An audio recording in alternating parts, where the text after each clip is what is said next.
This week was all about recovery and making sure that the hamstring tweak that I experienced in my race last week wasn't anything too serious. Welcome to episode 21 of Breaking 7.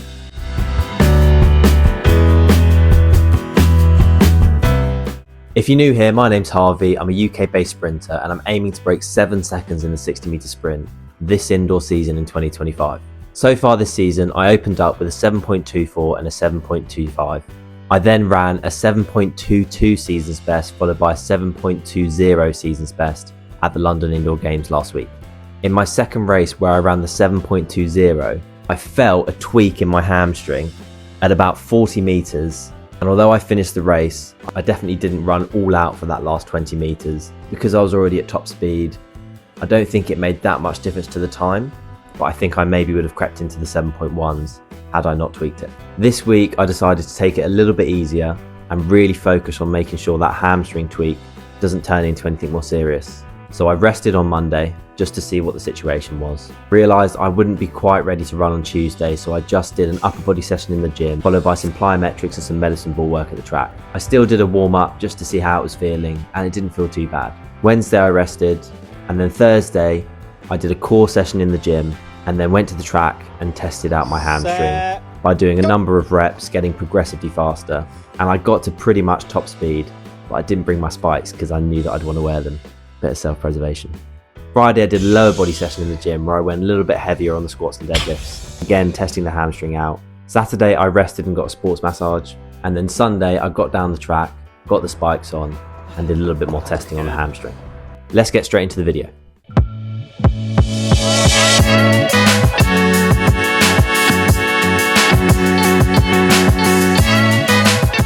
So after resting Monday, I got in the gym on Tuesday and the hammy was really quite sore, so I opted for an upper body session. Hadn't done a full upper body session in a while, so I was working in the 3 to 5 rep range. Did a warm up set with 5 reps and then 3 sets at heavier weight with only 3 reps, hitting all the main movements.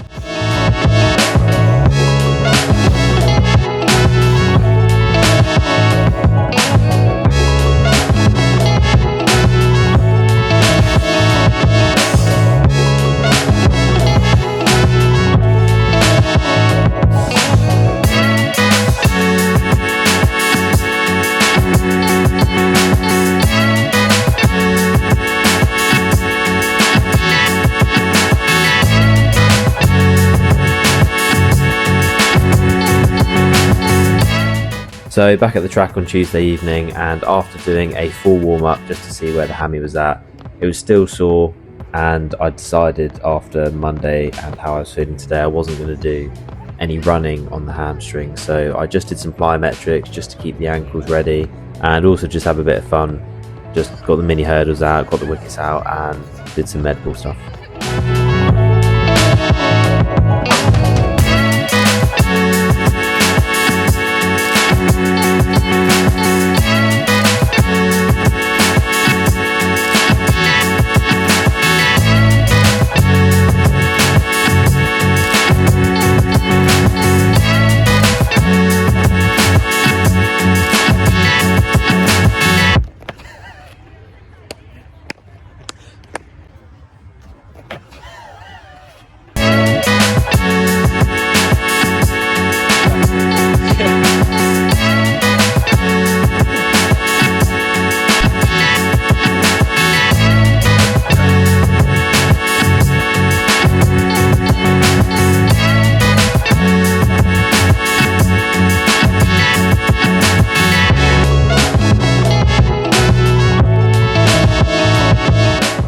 Rested again Wednesday, but then on Thursday I did a core session in the gym, so stayed away from legs still.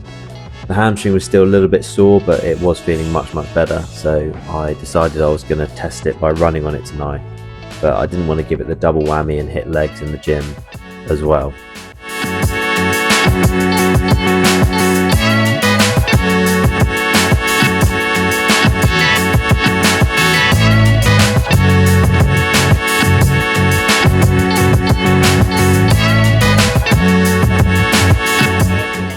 So the session today was 4x60 meters and 4x80 meters. So I started off nice and slow, built it up, seeing how the hammy was after each rep, and it felt really good. So on the last rep I actually pretty much went all out. I didn't have my spikes with me because I wanted to resist the temptation of going too fast. Even if it did feel good, I knew that I'd done something to it, so I didn't want to push it. But yeah, this session felt really good and gave me some confidence going into next week.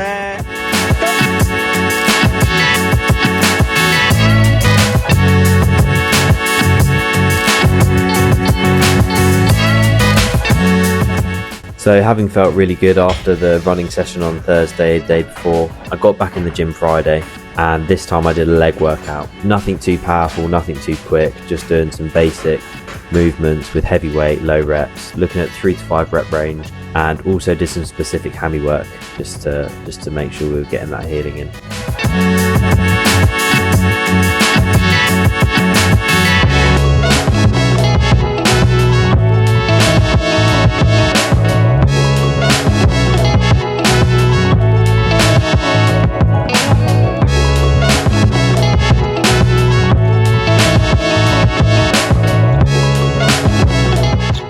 So after another rest day on the Saturday, and I also got a sports massage on the Saturday as well, came back to the track on Sunday. This time I bought the spikes, did a full warm up, and I was feeling really good, so I thought I'd do some 60-meter testing, starting off slow and building the speed up rep by rep, and just see where I could get to before the hammy started hurting, if it did, but if not, just to see where I was at in terms of speed, if the hammy was pain free. Ended up going quite quick, got a 7:45, which is pretty good, and it was pretty cold and wet on this day, so yeah, very, very happy with this session. Gives me a lot of confidence going into next week's training. Good. It's difficult to do this bit because I haven't actually run on Sunday yet. So overall, the hamstring feels okay. I think taking it easier this week has had a few other benefits as well as my hamstring. I've had a little bit of lingering tightness in things like my hip flexors, my hamstrings, my calves, my lower back, and taking it a little bit easier has definitely alleviated a lot of that.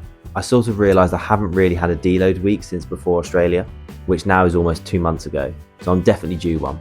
We'll see how this affects my performances in the races. If I follow the trajectory that I've got, I should be hitting 7:1 in my next race, and then potentially a PB in the race after that, ending the season on 7:0, maybe breaking 7.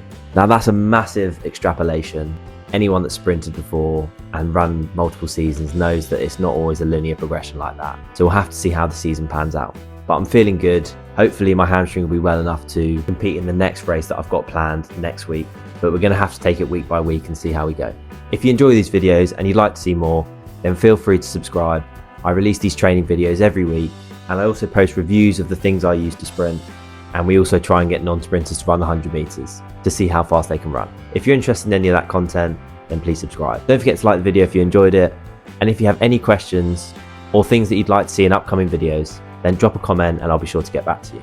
Hope you found the video enjoyable and useful, and I'll see you in the next one. Thank you for watching.